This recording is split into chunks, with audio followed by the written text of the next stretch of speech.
You're listening to Head Voice, bringing you inside the minds of singers and sound creators who are redefining what it means to make music with the voice. I'm Evan. And I'm Kayla. And this week we have Mariana Secca on, who is a Portuguese singer-songwriter who goes by the artist name MARO.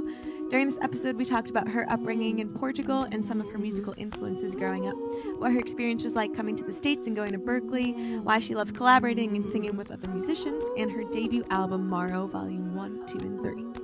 In the time since we recorded this episode with MARO, the first of her 3-part release, MARO Volume 1 is out on all streaming platforms to get now, and it is incredible, and we'll have a link to it in the show notes. And the second part, MARO Volume 2, will be out later this month, so be sure to keep an eye out for that. MARO is one of our guests that isn't strictly from the a cappella sphere, but I think that her music has a lot to offer to all of us who are pursuing vocal music. Her project Kepoambe, Fates, all her personal projects all have an emphasis on the voice, so I really encourage you to go out and listen to all of the numerous videos and releases that she has out. That's all from me. I hope you enjoy this episode with MARO.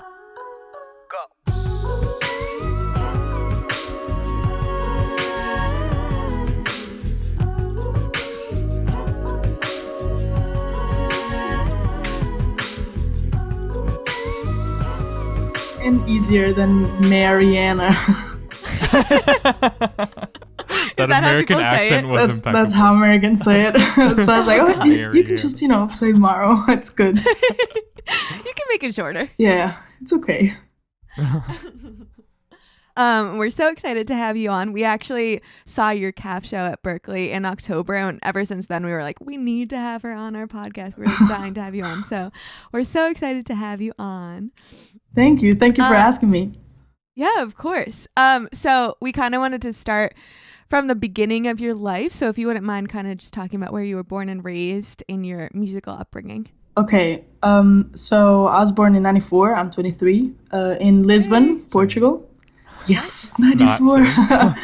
Not same. And I started studying classical piano when I was 4. And because my mom is a music teacher and, she kind of made my siblings and I play piano when we were kids. And like, okay, you can stop when you do your 9th grade exam and then you do whatever you want. And so I kind of did the whole conservatory in piano. And but I hated it. I did not like to study. I did not want to be a musician. I did not want to do anything related to music. I wanted to be a veterinarian. That's how things were gonna work out, And then I just 1 year I stopped in 2014. I think I stopped to, I don't even remember, have a better grade at this important exam to apply to veterinarian school. And I kind of it just hit me then, like, wait, actually I cannot imagine myself being any happier than when I play guitar until 5 a.m. instead of studying biology or something something like that. And so I discovered Berklee and I applied and I got an audition 2 weeks later. And so then I told my mom, maybe I have to go to Paris and audition, because I got this audition for Berklee. So yeah, it ended up working out.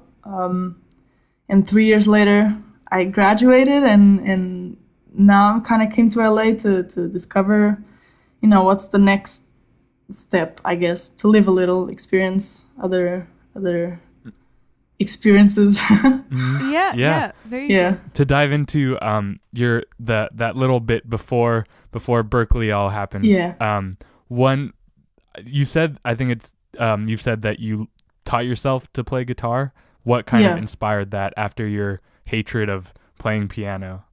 Okay, so I've always sung in the shower and everything. Every kid sings, and both my parents hear a lot of music. My dad hears a bunch of different music from all over the world, and so I've always liked to sing. And guitar I'd actually watch my dad playing also, because my dad is a biology teacher, but in reality he has this crazy love for music as well, and he plays very well classical, in guitar, of course, and Brazilian tunes, and I would kind of just watch him play, and I could just take his guitar and just started, playing until later and trying to discover, I don't know, when you start singing and then playing these covers of songs that are easy to play because they have 3 or 4 chords, and kind of started that way.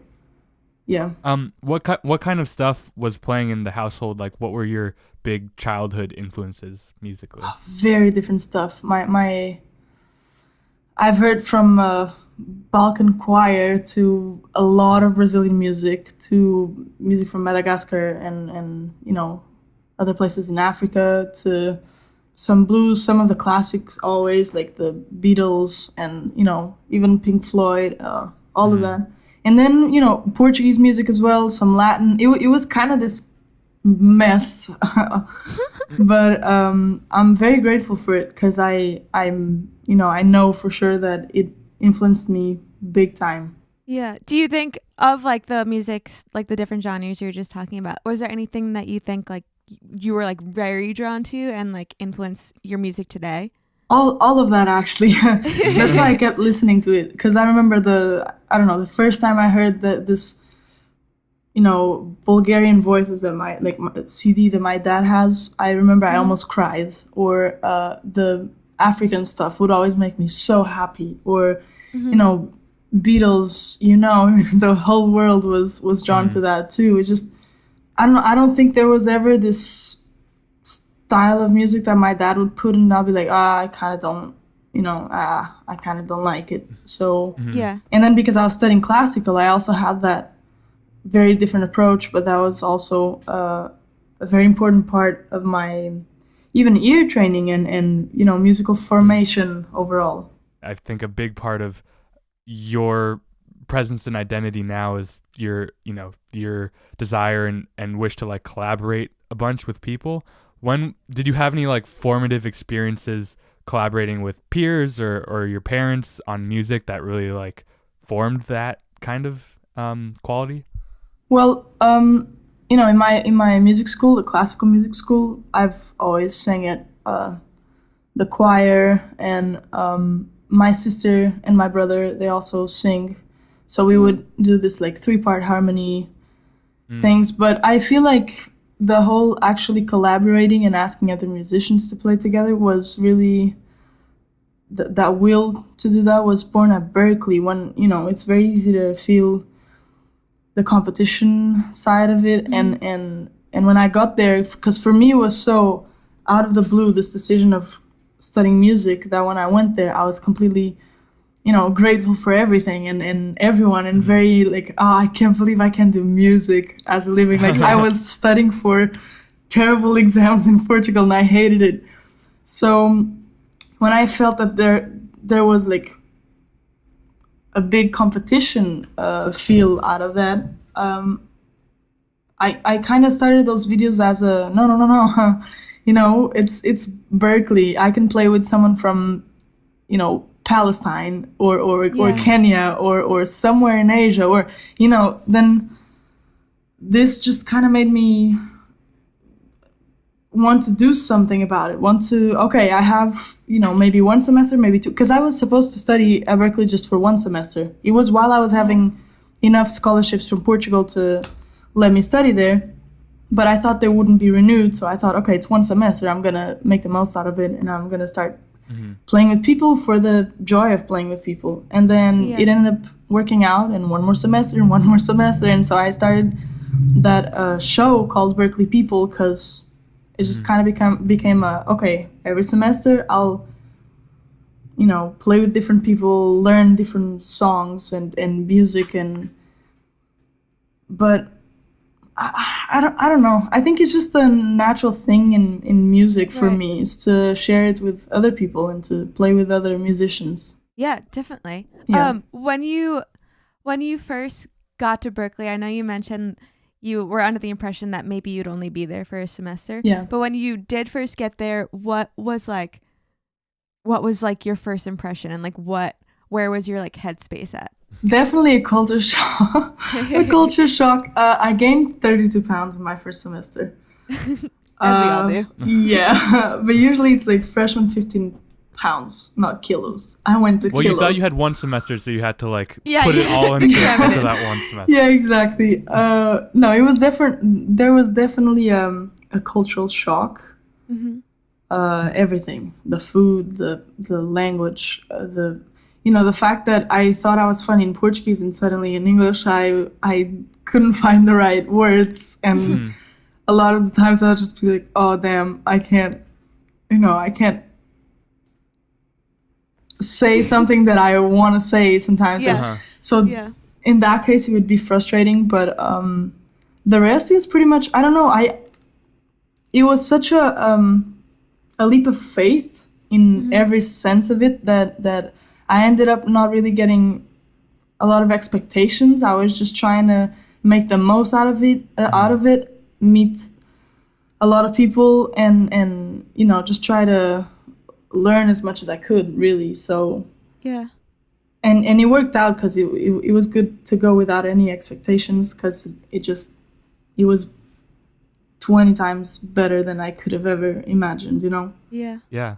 So I found you personally from these videos that you'd done with one of your collaboration groups. We've been debating on how to actually say it. Kepo Ambe is how I've been saying it. Yeah. Oh, sick! I got it. Yes. But and obviously the acapella reason was the initial thing that like drew me to it. But something that's a thread through all of the collaborations that you do is that I feel that you have a very distinct arranging style, especially for vocals. Like obviously with everything else and the chord changes and stuff, but the way that you put vocals together and have things interlock is very unique to your voice, I feel like. How did that, kind of putting things together in that way kind of start?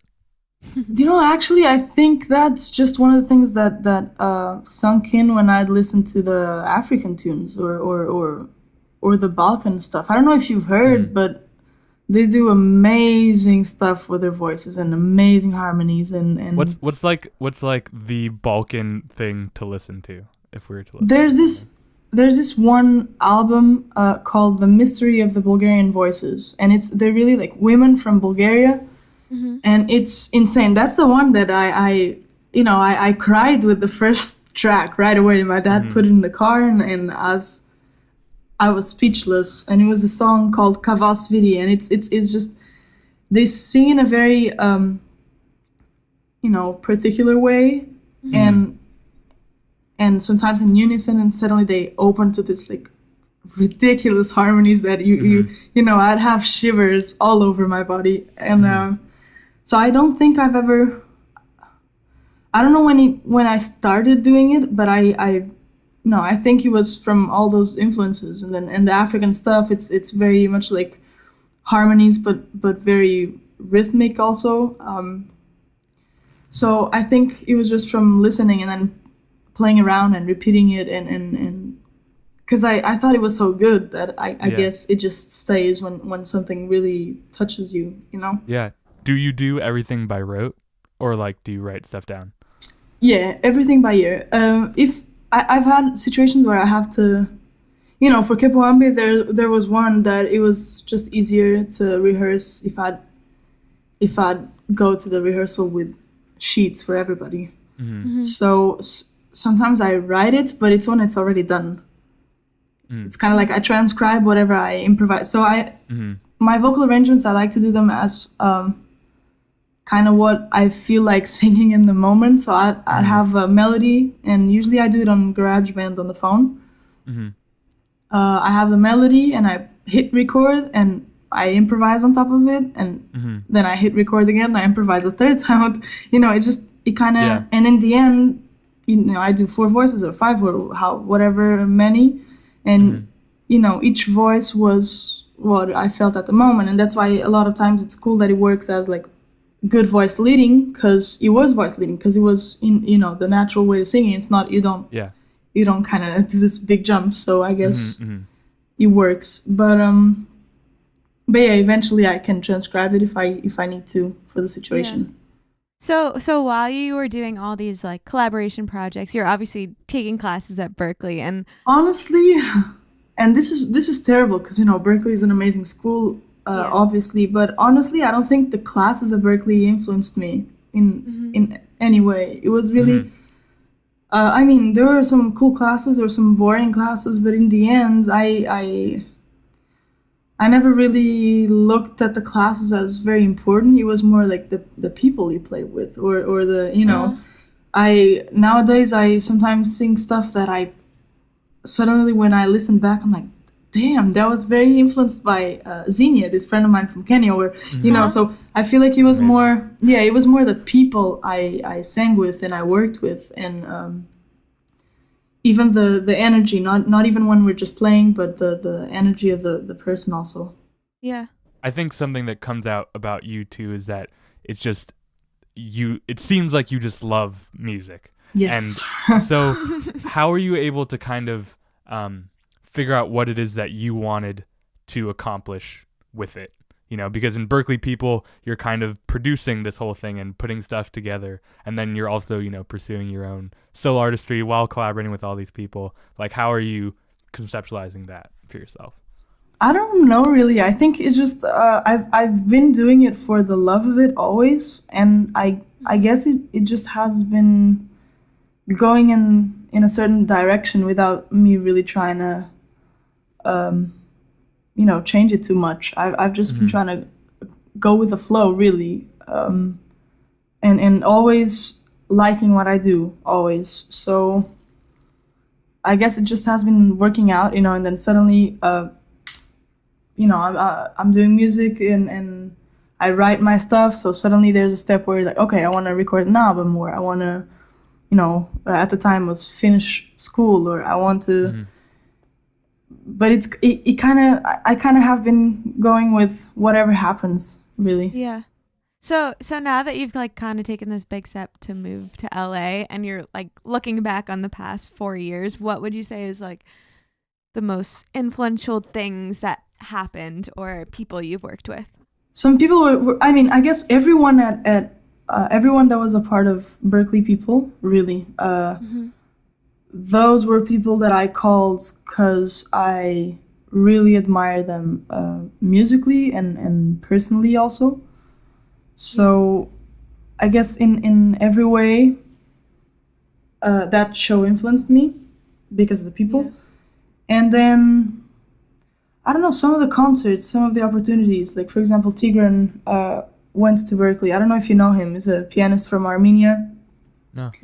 An amazing pianist, and he got to perform at Berklee, and we got to perform with him in the show, and I love this stuff from before, and so for example, those experiences are also very, you know, inspiring. I perform in those situations or meet certain people and really be in awe of you know, the path I chose. And yeah. Something, I was reading a review of your CAF show from 2016. Yeah. And then on top of that, you know, the one that we saw, I think a big thing that we took away from it is, that I took away and the audience takes away, is just like, you're kind of connecting and making like an intimate space whenever you're performing, which I was just reminded of because I was thinking about, Lisa Noah, who you've done a ton of stuff with, who like we've seen her perform, and it's kind of the same thing of there's like a certain vibe and an energy, a certain magic in the air. Yeah, exactly. Nice. Is there like, one, is that like something that you consciously do, or does it just kind of happen? And then two, are there like any performances that felt kind of formative that like you were like, I want to make my audience feel the way that like I'm feeling right now? Honestly, there's never thought in it or thought behind it. I mean, when I ask people to sing, is because there's this song that from the moment I wrote it, I hear people singing with me, or I hear a choir, or I hear, and it's just the fact that when I'm on the stage, I you know, it kind of only makes sense if people join me, but it's not trying to create any atmosphere, honestly, because I don't even know how it feels from the other side. I just know that when someone's singing on the other side, I feel completely overwhelmed. Really, it's amazing. But because maybe I feel the same way on the other side, and that's why I do it, because it does feel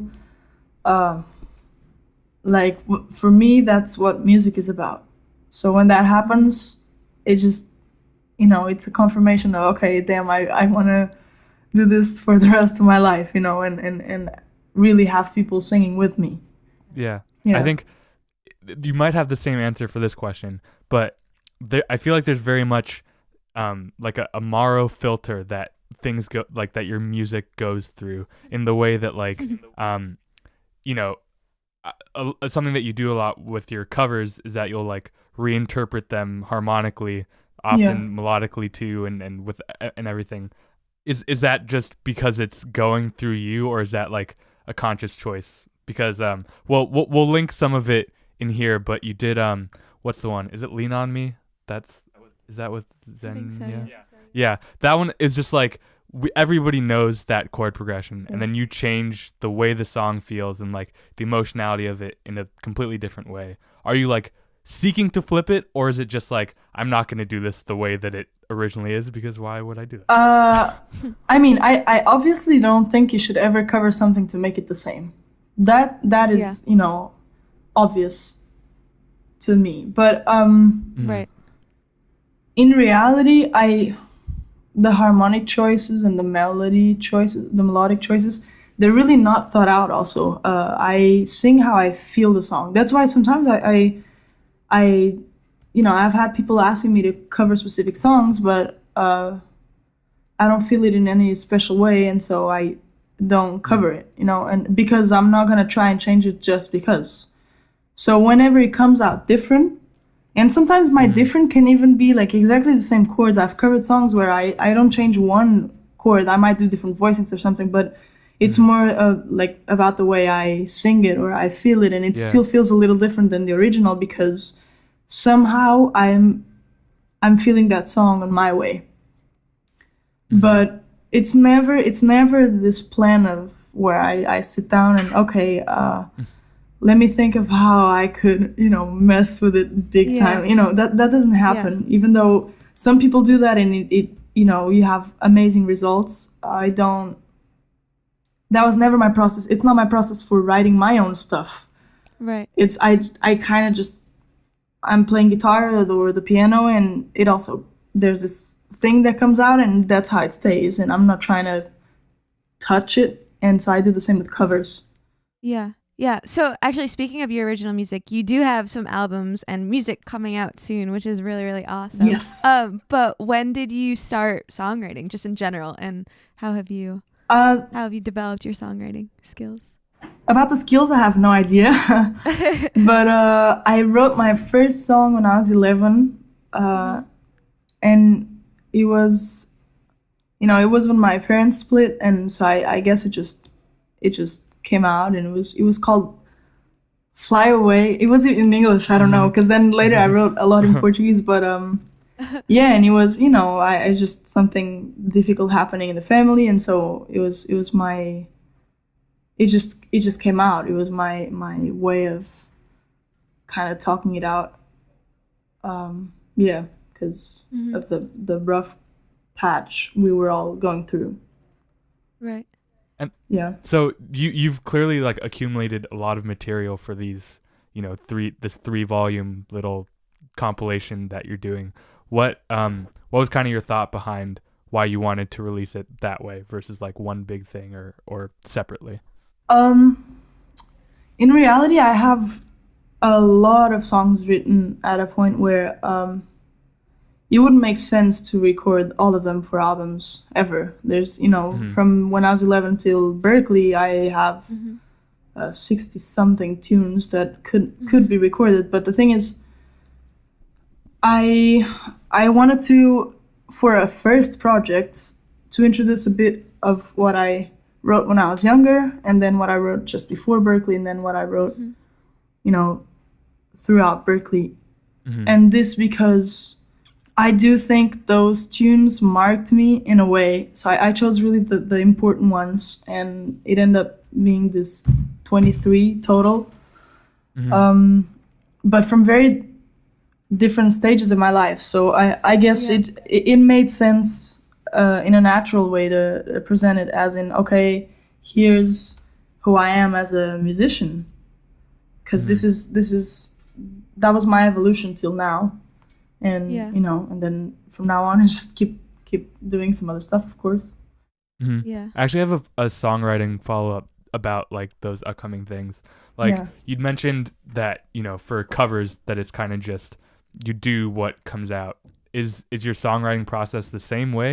It's just when I feel like playing, I go to the guitar or to the piano, and it's just whatever comes out. That's why, for example, there's a song called Flying to LA that I wrote it and had a minute, like literally one minute. And it, some people are like, oh, you should make it longer. And then I could, but it didn't come out that way when I did it. Mhm. So, and it's in the album, and basically has a little instrumental in the middle, and then it repeats because the text is it really meant something at the time, and it's about the people that you meet that go in and out of your life, and it just stayed that way because that's just how I write. And I kind of, for now, I don't know how my artistry will change in the future, but for now I feel like everything that comes out should stay the way it is, because that means that it's the most genuine it's gonna be. So it applies to every time I songwrite, really. I was just gonna ask, now that you've kind of put it all together and you're looking, because you said you had 60 songs and you chose 23 out of it. Now that you're kind of looking back, and like when you were compiling it, did you like see like changes in your music, or a certain sound like develop over time with these songs, or were they kind of all in the same vein since the beginning? No, there's definitely a big change, because those 60 were the ones when I was like younger. Then I went to Berklee, I kept writing and writing and writing, and Right. so from those first 60, for example, till like now the other whatever amounts that it's written, you have, when I started writing songs, I didn't play many chords, or it was just more poppyish, my I feel like some kind of sounded like the younger Justin Bieber. And now I feel like they're going more and more towards world music in general, not just Taylor Swift's 13-year-old MARO, so I think there's a big difference. Something that's interesting to me is that you've made this big move to LA, and obviously, in the States, that's kind of a big model of how people are supposed to do things in music. But then, you're from Portugal, and there's, and you've done stuff back there. You've played around Europe and things. I probably will butcher this, but Ui Veloso said we're like, you're gonna be the thing of 2018, who's a big Portuguese blues and rock guy. Like, how do you find the two kind of industries and music worlds between where you're from and here? I feel like it's easier to make a name for yourself in Portugal. Obviously, it's so much smaller, and very easy to get in the music scene when you're doing it for real. Not easy to get in the music scene, but people can. It's not impossible for people to know your work and what you're doing. So in that regard, it's actually very different, because in America, I feel like it's the other way around. I feel like there's so many talented people, but it's kind of difficult to actually stand out from everyone else, Right. I think a lot of artists are very precious with their music, but you kind of just create, and your thing is just to make stuff as much as possible, is what it seems like. Do you feel that's helped you get to where you are versus, crafting a 10-song album for 5 years and then putting it out? Because like you've already opened for Fatai, you're gonna do it again in a week and a half. Like that's a pretty dope thing. Like what was the videos on YouTube and Facebook, were they like towards that goal or just like a different way to express yourself? I think, it's like I was saying before, I don't think there was really a defined goal or a path. It kind of just, happened, and then, I want to play with that person because they're so amazing and inspiring, and and then, for example, Fatai was an opportunity that came up because someone suggested me, and it ended up being amazing, and then she contacted me again, and it's amazing, but it wasn't really planned. I didn't know it was gonna happen, and I feel like it's the same with all these little decisions of recording an album, for example. I feel like musicians feel when to do what. So if suddenly I had this I don't know group of tunes that I'd just be really, really connected to in a way. I mean, I'm connected to all the songs I write, obviously, but I feel like those processes of recording 23 tunes in 6 days or recording 5 tunes in 5 years, it really depends on what you're feeling at the moment, and not really the kind of artist you are, I think. Yeah. So maybe after this album, I'll take 10 years to write a 3-tune EP, 20, 30 years. Yeah. I hope you don't.